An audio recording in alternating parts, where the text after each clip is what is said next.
So the theme of this lesson is Gibbs free energy. We're going to derive what Gibbs did, get the definition of free energy, and we're going to see we need those two pieces we've been working with to get there. Okay. I think we got some good visuals in those minute physics videos, and I've been talking a bit about free energy or useful energy. That's what Gibbs tells us. Energy that's available to do work. So we're going to start with the second law of thermodynamics.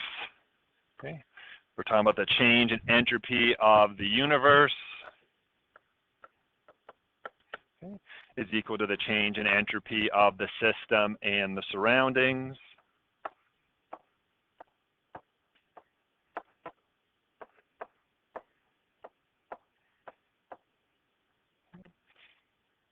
And that has to be, is it positive or negative? Is it greater than 0 or less than 0 for a spontaneous process? It's got to be greater than 0. So the change in entropy of the universe must be increasing for something spontaneous. Okay?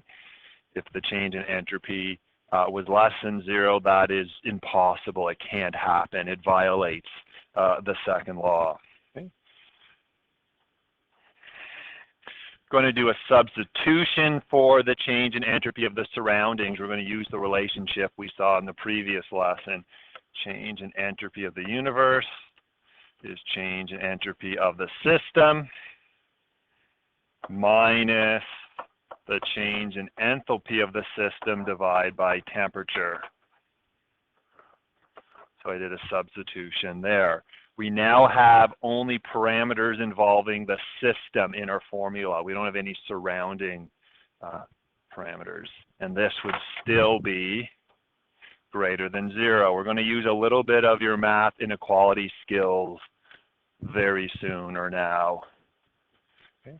And then we're going to manipulate this into Gibbs free energy. The big thing that was done is both sides were multiplied by not just temperature, but we're going to multiply by negative temperature, okay, or minus temperature. So we're going to get minus T times change in entropy of the universe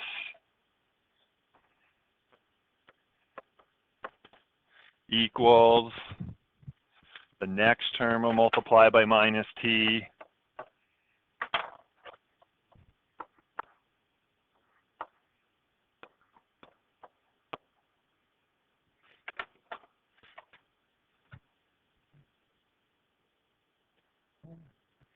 and then the next term, we already have a divide by temperature, okay?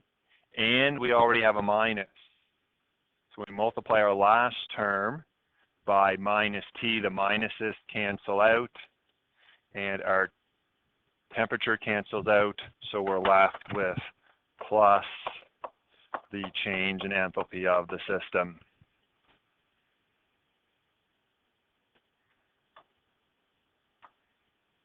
And now we get to the inequality. We're multiplying by a minus, so what does that do to an inequality? It's going to cause it to flip. So that's one thing you got to keep in mind, okay? With the second law of thermodynamics, we have to have an increasing entropy, but we're heading towards Gibbs, and that inequality is flipped. We're now going to have negatives for spontaneous processes. So what is Gibbs free energy? It is this first term, the negative of the temperature times the change in entropy of the universe tells us how much free energy there is, okay, under standard conditions. So when temperature and pressure are constant,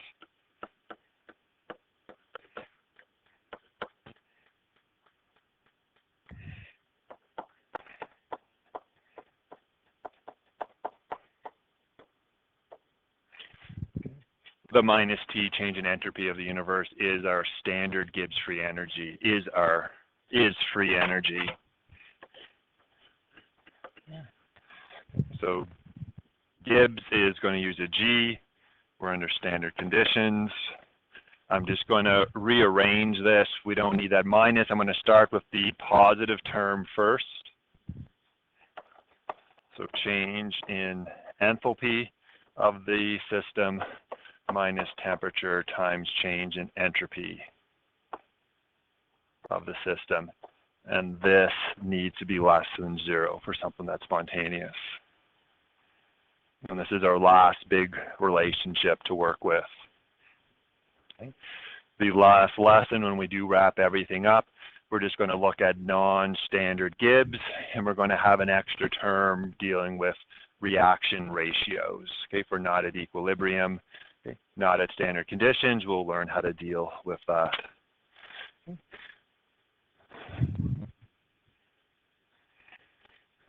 We have 3 possible signs, or lack thereof, with Gibbs free energy. Okay.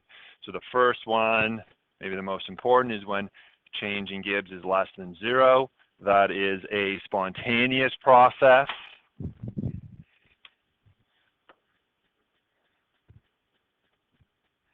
Okay. So you can think of it as free energy coming out of the system. Okay.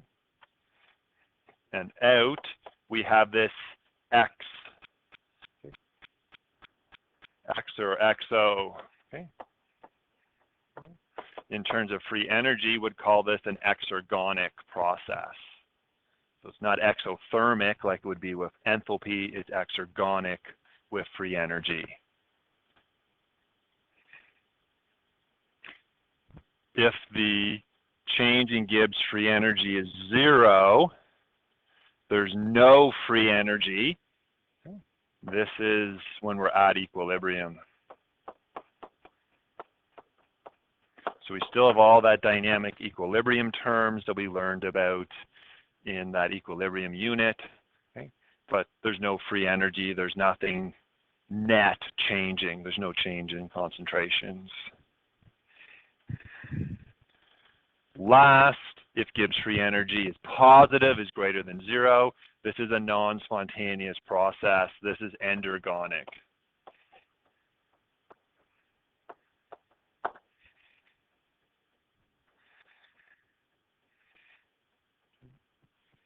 You might think this is kind of irrelevant or maybe even silly to quantize, but when we tie in equilibrium, if you think of something as being endergonic in the forward direction, it'd be exergonic in the reverse.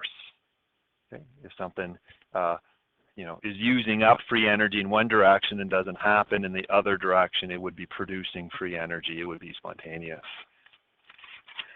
Okay. Sticking to a similar topic, we're going to look at temperature conditions for a reaction to occur.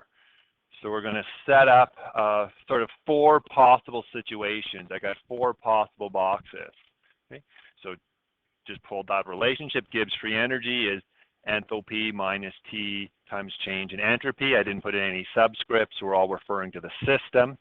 Okay? And we're going to look at when enthalpy is positive or negative and entropy is positive or negative. We got 4 sort of possibilities. Our first box is when they're both positive. Okay. Our bottom right box is when they're both negatives, and the other diagonals are 2 positive-negative combinations. So I'll give you a chance to set this up, and then we'll work through what's going on in each of these boxes. Okay, so again, our theme is what temperature conditions are needed given enthalpy being positive or negative and entropy being positive or negative. So let's start in this first box and look what's going on. How can we get Gibbs to be less than 0, to be exergonic in the first box? So we're going to figure out what is the sign of the first term and what is the sign of the whole second term. Now I'm going to include the minus in my sign of the second term. Okay, so the first piece, that's easy, there's only one piece to it. The second, we've got a minus, we've got a temperature, and we got a change in entropy. What is the sign of that whole bit? So we're going to start positive enthalpy, positive entropy. Okay? So if we have positive enthalpy, delta H is always going to be positive. This term can't be negative if we have a positive enthalpy change. So that first term is positive. Okay. I'm just going to put a slash here, and then we're going to, what's the second term? Okay. We're in the entropy being positive box. So entropy is positive. Temperature, this is in Kelvin. So I just have a little temperature scale here. So we're talking in Kelvin, up from absolute 0. So our temperatures always have to be positive. There are no 0 temperatures in an absolute scale. So we've got a positive delta S, we've got a positive T, but then there's a minus sign there. So the second term is going to be negative. It has to be. We've got a minus, a positive temperature, a positive entropy. Okay. Now I'm just going to stick our only really variable. We've got a temperature parameter attached to that second negative. Okay. Now we need this whole thing to be negative. And this is the question we're going to keep asking ourselves. What do we need for that whole thing to be negative, for Gibbs free energy to be negative? Okay. Enthalpy is working against us. That is positive. That's kind of bad for getting a whole negative term. This is the piece that is the only hope of making the whole thing Gibbs negative. What kind of temperature do we want that's going to help give us a negative Gibbs? Do we want a big temperature to make this negative, or do we want a small temperature to make it negative? Okay. And we want a big temperature. If we have the larger the temperature, the more negative this whole term is going to be.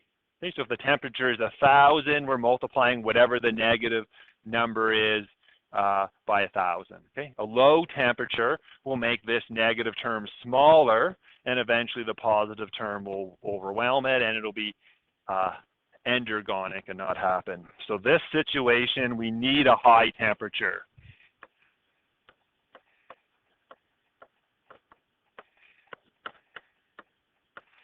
Okay. And we learned how to solve that yesterday. Okay. If we know the entropy and delta H, that's all we need, and we can solve for that temperature. And we'll do that in the next lesson. So that's our first box, and let you kind of see the pattern a little bit. Let's go down. So this is negative enthalpy, but we're still in the positive entropy. So let's see what signs we're going to get here. Okay, we're at negative enthalpy, so delta H is going to be negative. There's nothing done to it. There's no multiplication, so that will be negative. Our second term, minus T delta F. Okay. We've got a positive delta S, we got a positive temperature, and we got this negative sign. So that term is going to always be negative. And then we still have our temperature that can scale that second negative up or down. Okay. So now, what temperatures will give us a negative answer to Gibbs?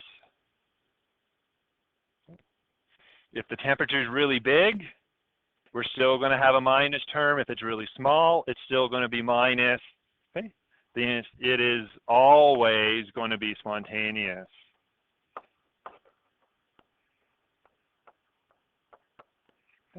You can think of this as any temperature. Doesn't matter what the temperature is, there's no way you can make that expression positive and endergonic. So these would be the most favorable reactions. These are we're in the box that is exothermic. We're sending heat to the surroundings, which is going to increase the disorder of the surroundings. As something gets hotter, okay, it's going to get more disordered. So exothermic drives a reaction. Okay? And then the entropy change of the system is also increasing disorder. Okay? Everything is driving the reaction forward. Exothermic, increasing disorder is as good as it gets, thermodynamically speaking. Okay? Now we're going to pop up to the top right. So we're in the endothermic positive delta H box and decreasing order. So let's see what sign we get. So delta H is positive. So that's not good. And our second term, minus T delta S, and delta S is negative. So we've got a minus, a positive temperature, a minus delta S. We've got two negatives. So that's going to make that positive. And then we got our temperature that can possibly alter the second term. When is this situation exergonic or negative delta G? Never. There's no temperature. It doesn't matter what you do, hot, cold, you are in trouble. You can't make this run. Okay? If it is taking in energy, okay, and increasing order, okay, you can't do it. That violates the second law of thermodynamics on every part of it. Okay? It can't happen. So this is always non-spontaneous.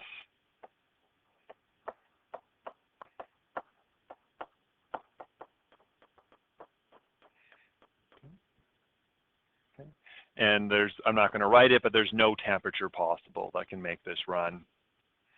So you can probably guess, we got one box left. If you kind of look at the pattern, we got an always spontaneous, we got a never spontaneous, we got a high temperature. Let's see how this last box comes out. It will probably meet your gut reaction. So this is negative delta, they're both negative. Negative delta H, negative delta S. Exothermic, but decreasing order.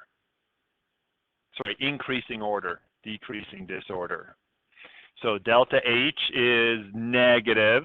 So our first term is negative. That's sort of good. That's going to help drive an exergonic reaction. Our second term, we got a negative in the sign, and we got a negative delta S. So that's going to be positive, that second term, and our temperature can modify the magnitude of that second term. So now we need this first term, the negative piece, to drive the reaction. So we want the second term to be small. So we want a low temperature to have the reaction occur.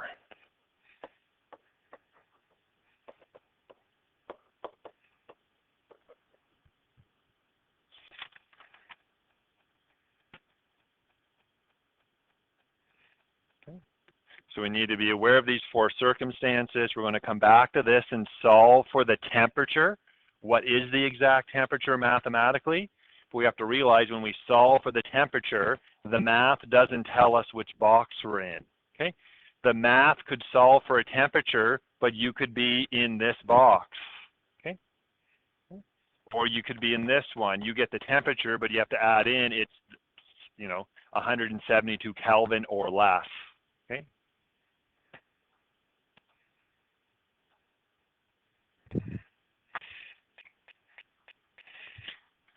Last, predicting delta G. Okay. So we had a skill that we've seen twice, and we're going to see it a third time. We learned how to predict enthalpy changes from formation values. You can predict change in entropy from absolute entropy values, and you can predict delta G using standard delta G of formation values. So this is the third time we've seen this skill.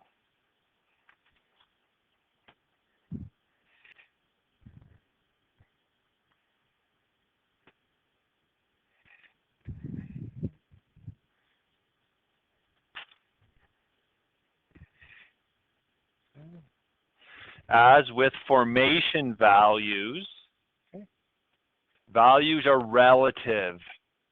Okay, and atoms or elements in their most stable form. Okay. Now the AP term for element in their for elemental forms are allotropes. Okay. So the most stable allotrope is assigned a value of 0. Okay. So the same way in the formation of oxygen would have a value of 0. For enthalpy, it also has a value of 0 for entropy. Okay. Now here, the most stable form has a value of 0. So oxygen would be our 0 enthalpy or 0 Gibbs. Ozone is not the most stable elemental form, so it would have a non-zero value. in regular Chem 30, we never dealt with, you know, the least stable allotrope. We only dealt with oxygen. Okay? And you may or may not be assessed on this, but it's the most stable. It's the O2 that has the 0 value. Okay? So you're not going to see those in your book. You just have to realize they're 0, and you're used to doing that. So we'll do one example, and we're done our first Gibbs lesson. So I'm going to predict the standard molar Gibbs free energy for the combustion of ethane. And I've written it out and balanced it, and we want to predict that.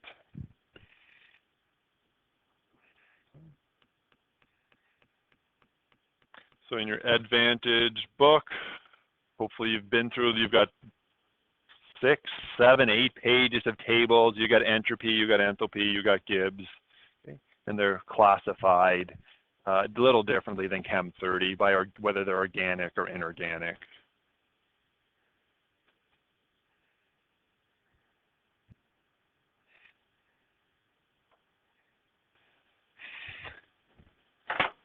Okay, so let's do our products minus reactants for delta Gibbs.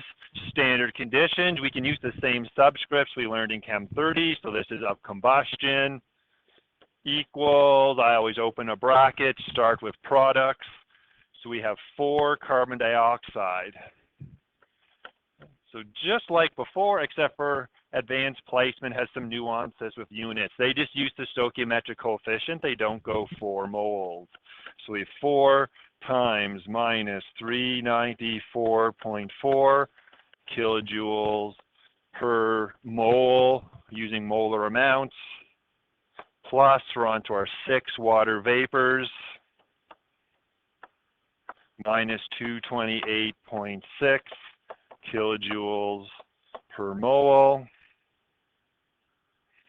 Those are my 2 products, minus 2 ethane,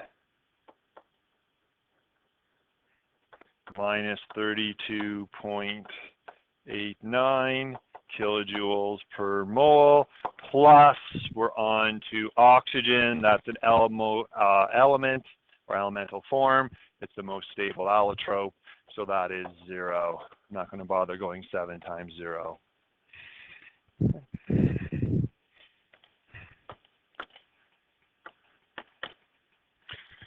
Throw this all in, and I get minus 2,883.4 kilojoules. I know I have too many sig figs at the moment. Now we're used to in Chem 30 just going kilojoules. That's what we're used to. But in advanced placement, it's per mole, molar amounts in the reaction. Okay? But this is not a molar number. That is the energy or the free energy released for 2746 for those stoichiometric coefficients.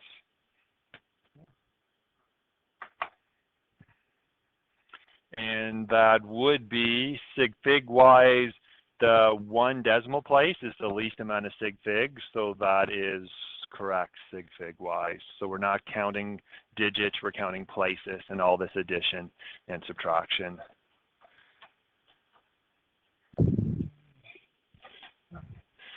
So some practice from Advantage 2 workbook, okay. Page 197, 199, and on 200, I put ... There's lots of good practice. Sometimes I can assign too much homework, so I stopped at 4.